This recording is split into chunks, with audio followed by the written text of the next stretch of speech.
thank you, Emily and Aruna, for being here.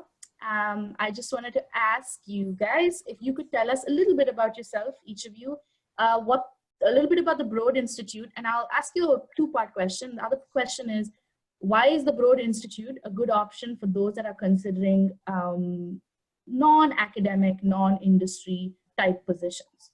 So take it away. I'm happy to go first. So I'll tackle introducing myself, of course, and then I'll tackle a little bit of the Broad's background information, and then I'll let Aruna take the second half of the question. But hi, everyone. I'm Emily Madsen. So I'm one of the senior recruiters at the Broad Institute. So I've been there for about 4.5 years now. So I myself actually have a biology background, so it was a dream of mine to be able to work for such an incredible research organization where I can actually connect scientists to really cool cutting edge research. And to give you some just brief overview of the Broad Institute and really what our mission is. So overall, the goal of the Broad is really to advance the understanding and treatment of human disease. That is our big mission. So we are a nonprofit organization. We have affiliations with Harvard, MIT, and all of the Harvard teaching hospitals. And our founder, Eric Lander, is actually one of the scientists that helped complete the Human Genome Project. So his vision in creating this model that is the Broad Institute was really to tackle biomedical challenges facing our communities using the power of the human genome. So we are made up of some nimble teams, and we truly combine all of the areas of biology, chemistry, mathematics, and engineering with medical science and clinical research. So we're organized in 3 buckets, at least for the most part. So talking high level, we have our core labs, we have programs, and we have platforms. So you'll see those themes throughout our website, and they truly span the spectrum of academia and industry. So some of them are a little bit more flavored on the academic side of things. Some of them are right smack dab in the middle, and some of them more closely resemble industry. And our research platforms really span oncology, psychiatric disease, infectious, metabolic, kidney, cardiovascular disease, and the list goes on. So it's pretty incredible, but all, of course, with the common thread of genomics research. And you guys have been very busy recently, hiring for COVID. Can you tell us a little bit about the roles that you're hiring for at Broad currently? Yes, so our genomics platform has been cranking out COVID-19 tests. We actually just hit our 250,000 testing mark. So we've been helping a lot of the different organizations in the area with their testing efforts, and we have a lot of additional organizations that are interested in having us perform their testing. So all of it is being done at cost, so we're able to make it really affordable, and the more testing we're doing, the lower the cost is. So that's been really fantastic effort. And we're hiring people across a spectrum of roles. We're looking for bioautomation engineers, clinical supervisors. We have process development associates, accessioning technicians, product support specialists, clinical project managers, just to name a few. And we only see it scaling up from here. But yes, that's been an incredible effort within the past few months. Okay. And then, this is the topic of the hour. How can international students and postdocs, are they able to apply to the Broad Institute? And can you speak a little bit about visa sponsorships and things like that? Yeah, so Aruna, did you want to introduce yourself and take that one? Yes, and I'll also answer the second part of your first question, Roshni. Hi, everybody. I am Aruna. I am a seasoned recruiter. I've recruited for many industries across the board. But I do have a science background, just like Emily, and something was missing as far as my career was concerned. And when the opportunity to come recruit for Broad came, I jumped on it, and I am thoroughly enjoying what I do. I specialize in recruiting for computational science roles, software engineering roles, and such within the institution. So the question is, how can non-research, what was the question, Roshni? Was it? The first part of the question was, why is Broad Institute a good option for someone interested in non-academic research jobs or non-industry jobs?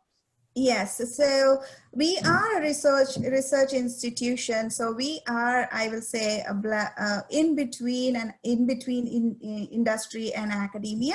We do function, for most part, we do function like an industry. So not all of our labs look for people who are interested in faculty positions. So there is career, we do have a very strong learning and development team within the institution. We do have career progression that we offer all our scientists, software engineers, and everybody across the Broad. So Broad is not, because we are a nonprofit institution, people tend to misinterpret or think that we only offer a faculty track, but no, we offer other career tracks too.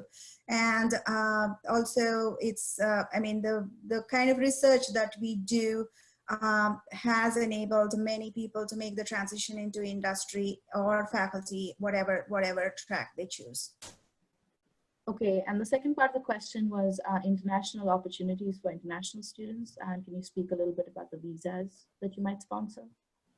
Yeah, we do sponsor visas. We are a nonprofit institution, so we are under the CAP exempt as far as visas are concerned. There are just a few non-technical roles where we don't sponsor visas, but for most part, international students can apply to positions, and we do sponsor visas. You mentioned, Emily had mentioned earlier, a clinical manager role. Now, for the clinical roles as well, is that open to international folks as well? I'm sure you need some sort of clinical experience to go into clinical management roles, but oftentimes for clinical stuff, that's also closed off to international folks. Is that open to everybody? Unfortunately not. So it isn't, considered to be a technical position. So that doesn't fall under the visa category. The easiest way, so if you are on our careers page, any roles that we do not sponsor for, we do include a line at the end of the job description saying we aren't able to sponsor for visas. So any job description that doesn't have that line at the bottom, we are able to sponsor for. So that's a good rule of thumb if you're looking through the different opportunities at the Broad. Okay, thank you. That's helpful. I do want to go a little broad and then come back to Broad and be more specific as well. So broadly, what are the strategies in your experience as recruiters that you employ to look for qualified applicants? What tools do you use from your perspective? Like, do you use the applicant tracking system? Do you use LinkedIn? How do you track down awesome qualified candidates? So I can take that question, Roshni. So the first part of the process is to have a meeting with the hiring manager to understand the requirement in detail of what they're looking for, because not everything can be put on paper. So understanding the lab dynamics, what they're looking for, what are the skills that are missing, what is important, and what's the research that's going on. Yes, we do use an applicant tracking system like everybody else. So all the applications should come through the applicant tracking system. Even if you are connecting with us via LinkedIn, we encourage everybody to use the applicant tracking system, because we have to comply by some federal guidelines as far as recruiting is concerned. And based on what the requirements are, we do use LinkedIn as a tool, and we use a few other tools to recruit. But the first preference is for candidates who have expressed interest through our applicant tracking system. So we make an effort to review every candidate, every resume that's coming in. Even if we are filling the job, we try and sieve through all the resumes to pipeline candidates for future opportunities. So even if there is a message that goes out saying that the rec has been filled or whatever it is, if you are a strong candidate for us, we do put you in our pipeline folders, and we will connect. There are many occasions where we connect with those candidates later on and see if they're interested in opportunities. You mentioned strong candidates. Can you tell us a little bit about what you consider to be a strong candidate? Sure. So we are a pioneer in genomics, and the best of the best work with us. So when I say strong candidates, especially for research positions, we do look for, I know this is hard, but we look for people who have first author publications or have participated in some strong publications. That's very important for us, and because all across the board, people would like to see what research these candidates have participated in and how effective it is. And also understanding the strengths, what they're bringing to what are the skills they're bringing, and sometimes the GPA matters, sometimes not. So I can't generalize it, but it depends on every lab is very different and very unique, which makes Broad such a unique place to work. Okay, so Kate and I, from our perspectives, we always focus on telling the students to tailor their resume in order to get past the applicant tracking system. Can you speak and validate the fact that tailoring the resume to the job description makes a huge difference? I'm happy to take that one. It absolutely makes a difference, because you have to understand from our perspective, you know, we have several roles that we're working on. And like Aruna said, when we are meeting with managers, we're looking for those keywords and phrases of the skill set, the core requirements of really what they're looking for. So when you look at a job description and you look at those core requirements, you would like to see those peppered throughout your CV where applicable. So, you know, for example, if we're looking for, you know, someone with a strong cell biology background and maybe working with a particular assay, we would like to see that listed either in your, not just in your skills. A skills summary is great, but I actually would like to see it embedded in your actual experience, whether you got that experience through your graduate research or through your postdoc. I want to see, did you really do it quite often, or was it something that maybe you did once or twice? So being able to elaborate on that and give us a sense of your true expertise is so important. So we learned in another sort of conversation with recruiters in the federal government, for example, that recruiters are checking on PubMed if the publications sort of match up. Do you tend to go to the extent of checking PubMed? Also, do you go to the extent of checking candidates' other social media? And that was a concern as well. No, we don't. We as recruiters don't cross-reference on PubMed. It's probably something that the hiring managers do.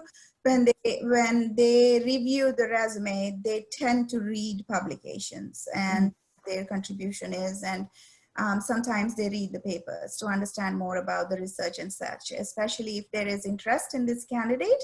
Before their first interview, they try to make an effort to read some information about the publication so that they're more familiar and they can build a conversation with the candidate. They do that. And no, we don't cross-reference candidates on other social medias. Okay. Okay.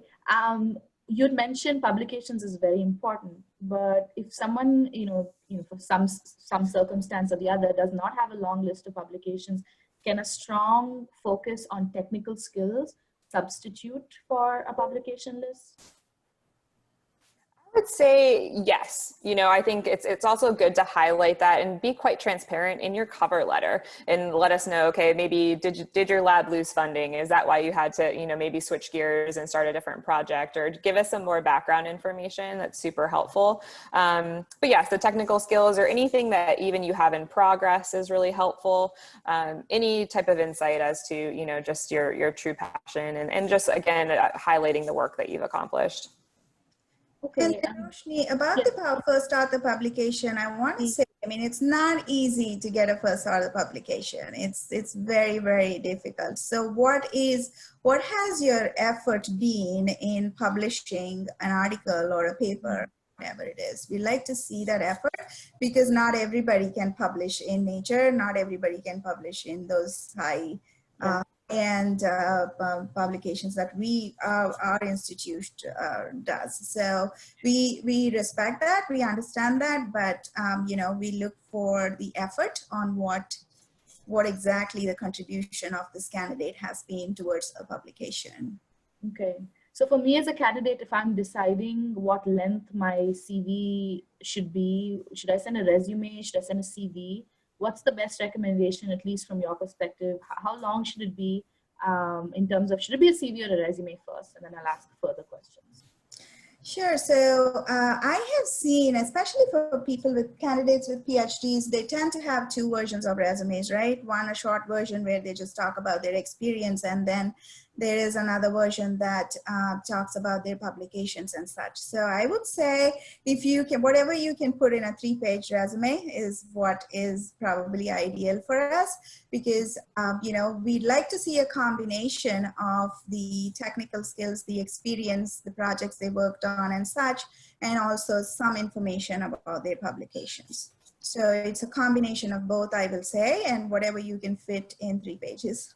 Okay. And then in terms of the format for the CV and resume, do you recommend keeping it simple? You know, some people have blue headlines and you know, they want to get fancy with it. What do you recommend about the format? What catches your eye?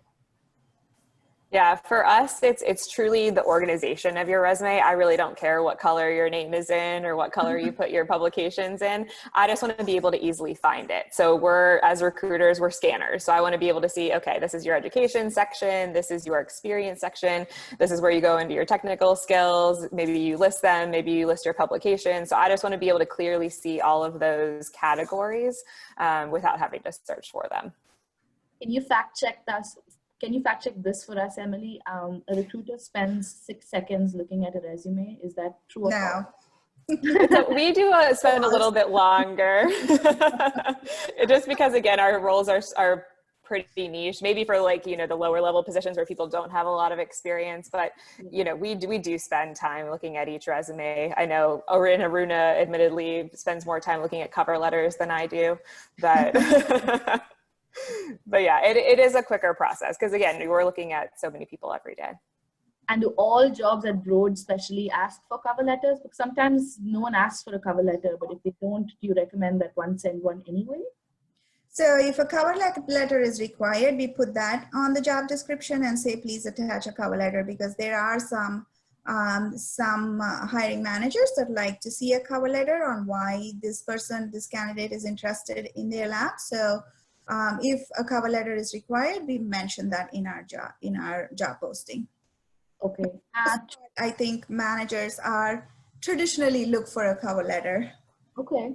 And I suppose what's the next step after hiring manager? Is it the lab itself that will review the finalized CVs to narrow down for an interview? What's the process like? So you're scanning, and then what happens next? So we shortlist candidates based on the manager's requirements, and we send when the manager will have access to the applicant tracking system. So they go in and look at the resumes that we highlight. Sometimes they can also have, if they have the time and they want to, they can review every resume that comes in, which happens sometimes. So once they review, they will have a first conversation with the candidate. It is either a video or a phone conversation, and for about 45 minutes or to an hour.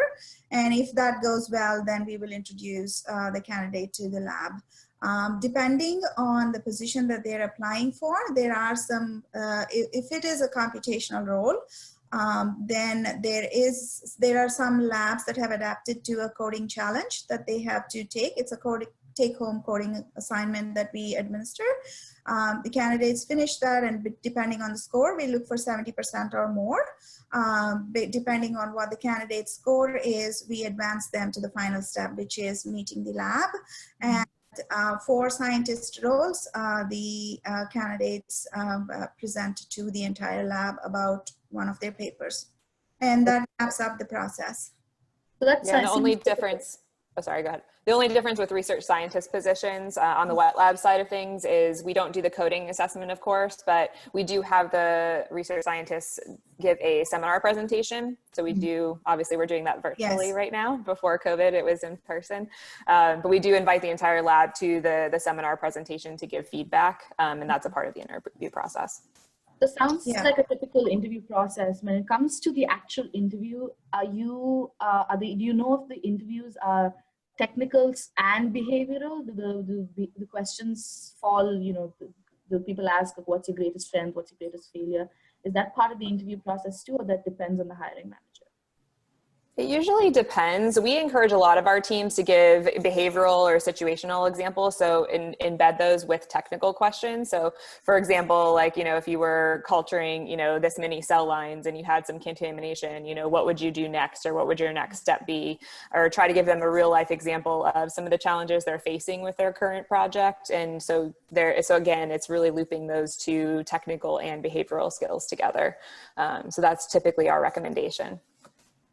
And as recruiters, are you with the candidate from the beginning to the end up until salary negotiation portion of the whole thing?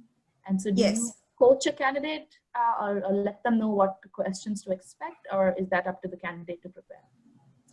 No, we don't coach a candidate about the questions they can expect and such, but we do coach, we do provide them. We are with the candidate through the entire process until the offer letter is generated. We do coach them on the lab. We give them tips on what they're looking for, what they should focus on, and things like that. But we definitely can give them questions on what to expect, but it is usually a technical and a behavioral interview. So we do spend time preparing candidates for the interview and give them insights into the lab, and sometimes the team also, so they know what they're getting into. Okay.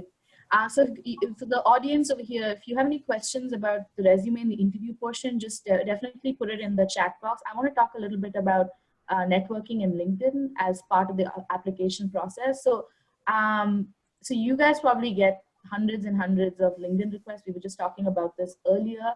What's the best way for a candidate to directly reach out to you to be seen? We know we have the applicant tracking system, and you yourself are using LinkedIn to scan for candidates. But should a candidate be proactive, and at what point of the job search process should they reach out to you? Yes, so I am active on LinkedIn, as you know, Roshni. So what grabs my attention is a personal message about why they want to connect with me. Is it a particular job? Is it career advice? Or do you just want access to my network to see who I'm connected to? What is your intent to connect is probably what I look for. And I typically try to skim through and accept as many invitations as I can, and help and respond to messages as and when my time permits. So I do give career guidance for candidates, and we are a team of recruiters that collaborate with each other so well. So if in case the candidate connects with me and is not a fit for a job that I am recruiting for, maybe a better fit for a job that another recruiter is handling, I certainly will pass the candidate along to my colleagues. Okay. In terms of LinkedIn or any other way in which you have a conversation with candidates, what's the one piece of advice you would say not to discuss with the recruiter? Like, let's not have this conversation in the very first call with the recruiter. There's some suggestions of what not to do that you can share with us? I'm happy to take this one. The recruiting conversation, it's meant to be very transparent. It's meant to be, a very clear and concise, communication.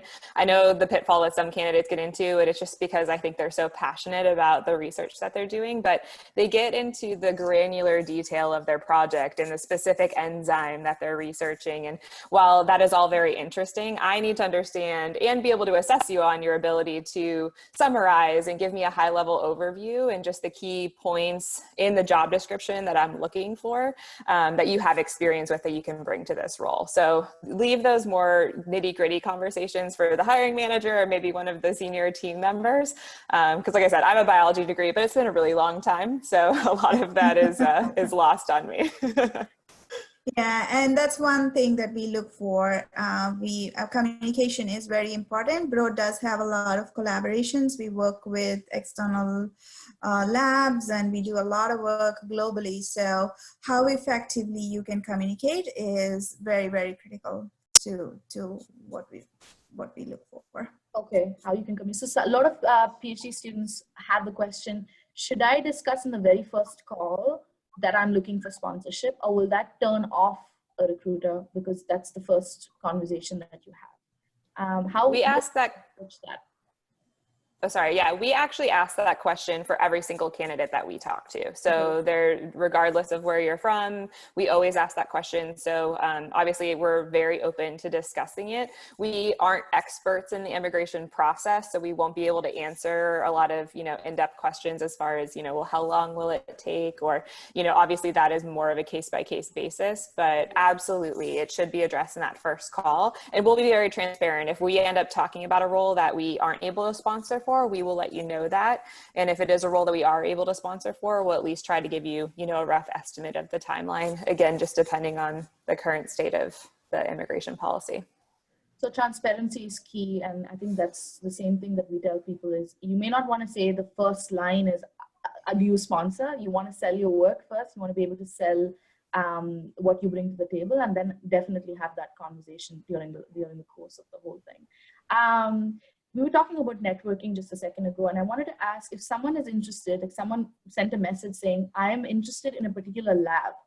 I already know the lab that I'm interested in. Should I reach out to the recruiter, or should I directly email the PI of that particular lab? What do you recommend a person do when they've already identified the particular lab that they want to work at? Yeah, I would say do both. Like the more communication, the better. So, and I would even go beyond the PI, maybe look at their team, go to their lab page, look at their additional postdocs, see if you maybe have somebody in common in your network. Obviously the recruiter is a great starting point, but again, I think I was transparent about this earlier. I do get so many messages, so I do get a little bit behind. And so I know some of my managers are more active than others on LinkedIn, but it's a great place to start and just, reach out to the PI directly, figure out, usually on their lab pages, you can find their personal email address and reach out to them, send them that cover letter, send them your CV, let them know why you're so excited about the work that they're doing and what you can bring to the table. Okay. Omkar has a question in the chat box, and he asks, regarding the cover letter, do you suggest achieving a balance between the 30,000 feet view and the granular details that you just mentioned about, I don't need to know the specific enzyme and whatnot, in the cover letter, or should the cover letter be more detailed? Am I right, Omkar? Is that the question? How do you balance the 30,000 feet view versus the granular details? So the cover letter is more about why we have to consider you out of the hundreds of applications that we receive. Why am I considering Omkar as a candidate? Why am I going to be talking to him? So he has to make a case on whatever job description he is applying to. Why does he think he's qualified? What has he accomplished that makes him think he's qualified for the position? That's what should come out. We are not for a 2-page cover letter or a 30-foot or anything like that, but we just want to know why he or she thinks is a strong candidate that we should overlook everybody else and contact that candidate. So we just want to know, and our institution, our labs predominantly like to know why they are interested in that one particular lab. So that has to come out in the cover letter. Did I answer the question? Yeah, I think it answered the question. Omkar, you can clarify in the chat if that was answered. Hayden, I just wanted to ask you if you could clarify the question you've included in the chat and quite understand the question. Aruna, we talked a little bit about you help people all the way through the salary negotiation part. Can you highlight to us and give us an understanding of what salary ranges look like for someone straight out of a PhD sort of grad student role versus someone who's finishing a postdoc and is going to apply for one of the more technical roles, whether that's a data scientist or not? What are the salary ranges? Sure. So I won't be able to pinpoint and tell you, okay, if you're a PhD, you'll make this X dollars, or if you are a data scientist, this is what you will be making. But what I can tell you is that we have a very strong compensation team within the institution. They sit on surveys, they participate in surveys to understand what our industry partners are paying, and they come up with guidelines on compensation of what we are paying for each role. So we follow those guidelines when we are talking about compensation, or when we are creating a offer package for a candidate. So we do go by the compensation guidelines that our compensation team provides. And we do have grades and we do have scales for each position. So whatever the scale and the grade is, that's what we follow. I must tell you that we are very competitive with what the industry pays. Okay. Yeah, and even beyond that, obviously the market research is so valuable, but there are some other things we're looking at as well. So we're looking at, the internal equity of the team, for example, is very important to us. Exactly. And also just in looking at the learning curve. So you might be applying to a role where maybe you meet, 40 to 50% of the requirements, and we're okay with that, but your learning curve is going to be a little bit steeper than maybe another applicant.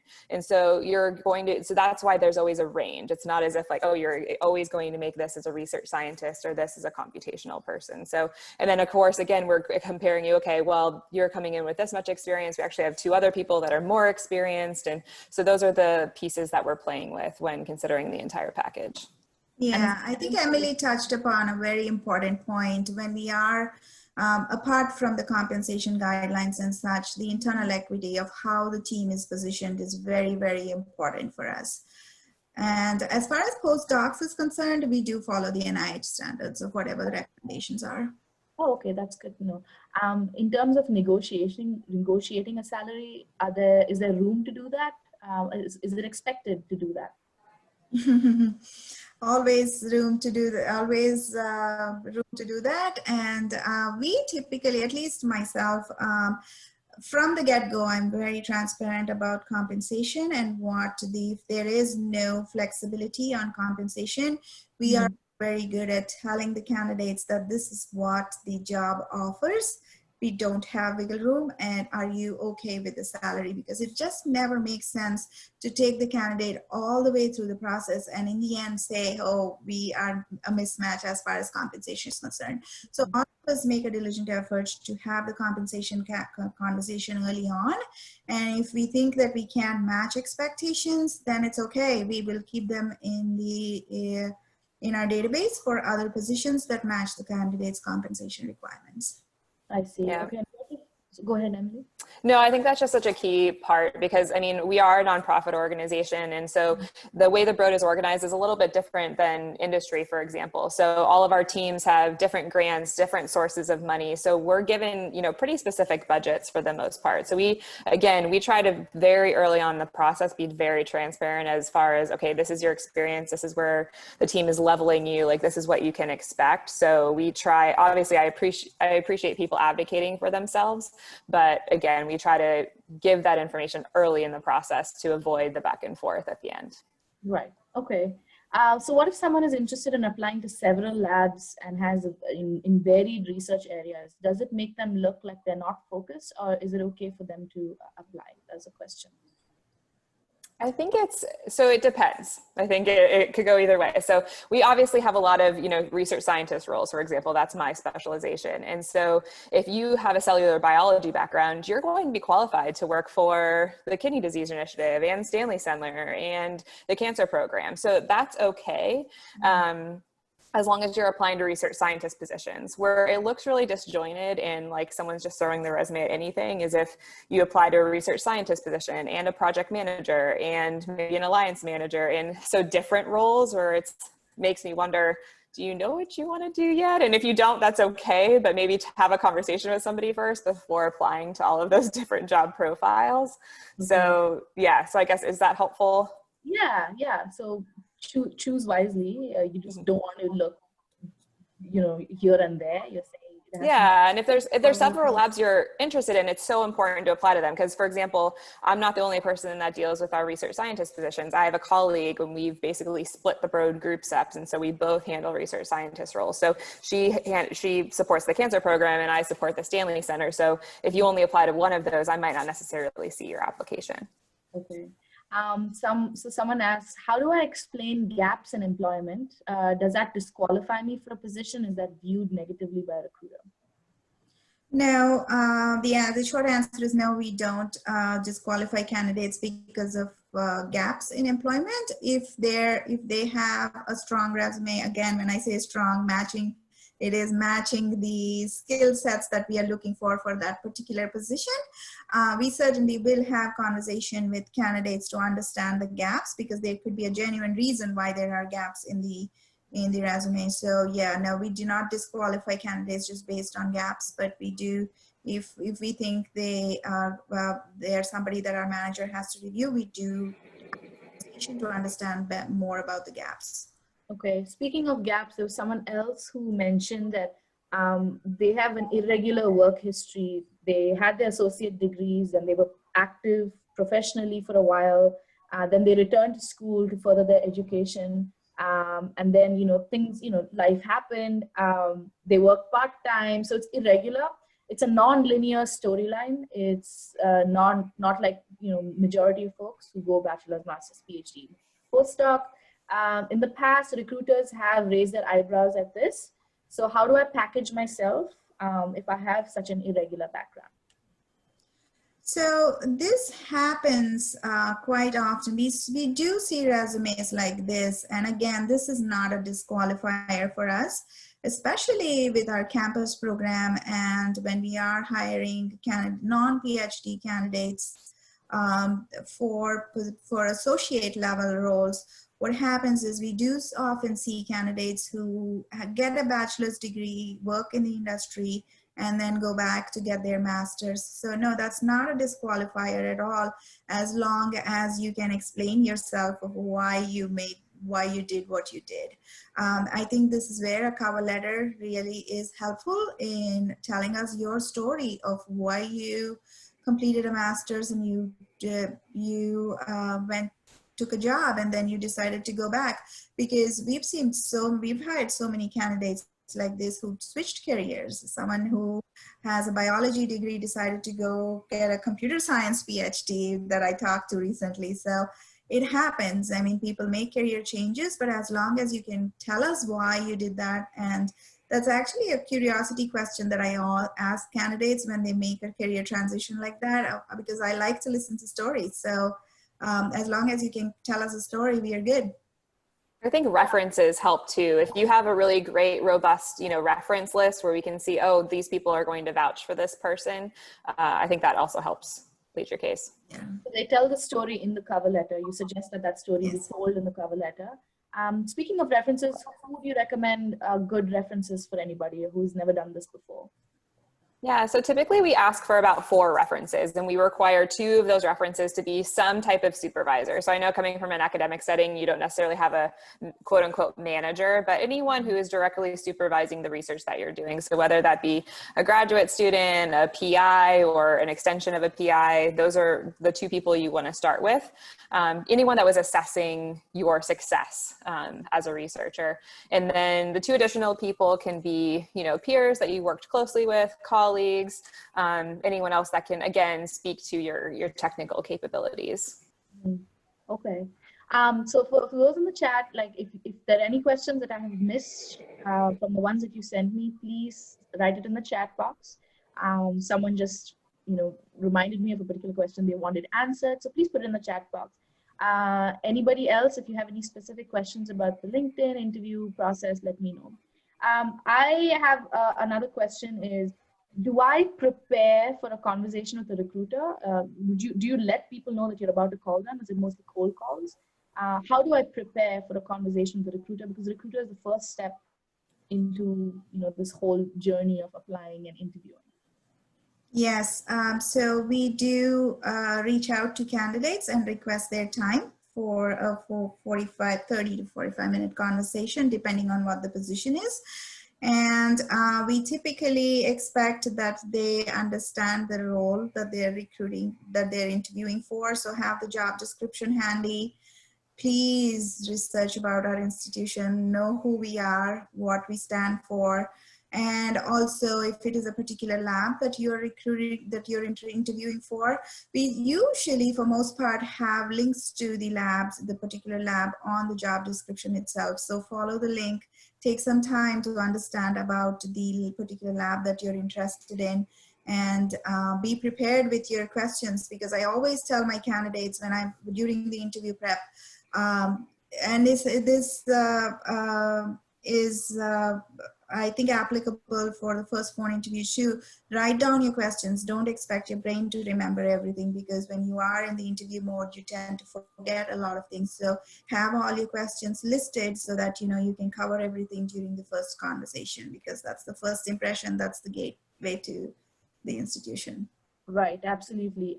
What you've said has been very comforting, because you said that first it's a story. You have to tell your story. You also said there is no issue with there being a non-linear path. What you're trying to say is essentially there is no perfect candidate. There isn't. There is no perfect job description either. And that's very comforting to a lot of our folks, because a lot of people think that they have to be the ideal candidate. What are some, if you had to say one thing to someone applying for a position today that you haven't said already, one top tip, what would that top tip be for those that want to work at the Broad Institute? You want me to go first, Aruna? Sure. It's such a good question. I guess my top tip would be just, I get that you definitely want to advocate for yourself, and the networking piece I think is so important. So, obviously beyond the careers page, beyond LinkedIn, I know right now with the pandemic, it's a little bit challenging, but there's so many ways to connect with people with different virtual seminars and, getting in touch with different affiliations and groups. So those are just those organic networking situations that you want to expose yourself to. Again, obviously it looks a little bit different considering we're in the middle of a pandemic, but anything that you can do outside of that is super helpful. Okay. Yeah. I will say though that many of our hiring leaders are active on one or the other social media. Most of them have Twitter handles, so follow them. We do occasionally receive resumes from the PIs saying, this person contacted me, so can you reach out to them and find out where they are? It happens. So I will say, don't leave no stone unturned in this pandemic or whatever it is, and explore all avenues and be true to yourself and know what you want. That's so important, because if you know what you want and you're running a targeted search, it's so much more easier than just sending out resumes to 10 different places and hoping that one will come back to you. Yeah. So say after this chat, I'm super interested. I want to apply. I'm ready to apply, or I'm thinking of applying later on. Where can I look for job postings? What's the best website? Is it posted on LinkedIn Jobs? Where do we? Oh, I think Emily half mentioned in the chat right now. Apply to. So besides what you just answered, Emily, is like, where can people find job listings? Yeah, no, it's a great question. So of course, our external career site is going to be your best resource as far as the current positions that we have open. But one of the things that I wanted to highlight again with that networking topic is sometimes we create roles because people have reached out. So obviously our careers page is only limited to the positions that we're actively recruiting on, but I've had several instances over the years at Broad where managers are reaching out to me because, hey, I heard from this person, they look really great, we had an informational conversation, let's open up, research scientist position and, get them in the mix.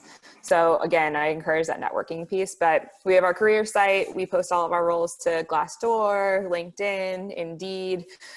So we have some other job boards as well. And again, look at our social media. So we do have an Instagram handle. We have a YouTube page as well. So it'll give you some more multimedia examples and give you, again, a little bit more insight into our culture and our people. Okay, so I think Byung-Woo, I think that answered your question as to where to look. Look everywhere. Hopefully you have a LinkedIn profile as well, and you can reach out either to Emily and Aruna, or you can reach out to the PIs. There are multiple avenues that you can utilize. So Muhammad asks, is previous experience in genomics, the genetic engineering, that's CRISPR, necessary? And I guess it means necessary for what? If the job's asking for it specifically, it might be necessary. Since most of the research in Broad is centered around genetics, do research scientists that you hire usually have some kind of previous experience in genetics? Not necessarily, especially in Aruna's world. She hires, I'll let her to speak to the computational side of things, but on the research scientist side of things, it's not always necessary.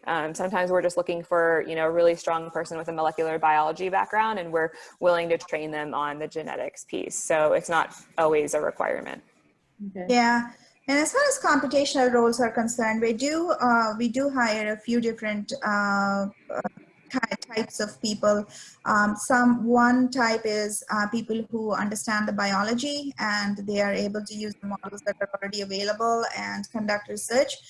There are some labs that are more data science oriented, so they look for people, and machine learning oriented, where they look for people who can build their own models for research and such. So there are variations. When we say we can't say that one size fits all. Every lab is different in how they conduct their research, and so there are some that look for different skills. Some that are okay with some and use the models and conduct research, and some that are not. So The job descriptions are where we try and do our best with our job descriptions. So the job description will tell you what exactly each particular lab is looking for.